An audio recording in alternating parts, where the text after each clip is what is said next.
সূরা ফাতিহার এমন কিছু গোপন ফজিলত ও আমল বলবো যা আপনারা এর আগে হয়তো শুনেননি।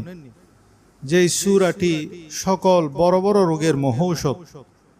যেসব রোগীকে ডাক্তার জবাব দিয়ে ফেলেছেন তাদের জন্য লাজবাব ফায়দা আছে এই সূরাটিতে।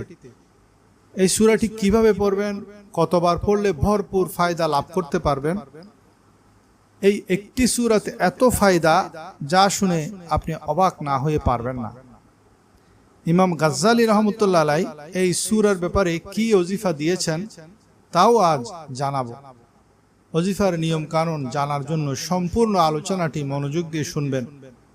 টেনে টেনে শুনলে কিছুই বুঝতে পারবেন না। এই সূরার ওজিফাটি সব ধরনের জটিলতা ও পেরেশানির জন্য সবচেয়ে বড় পরীক্ষিত। হযরত আবু সাঈদ বিন মুআল্লা রাদিয়াল্লাহু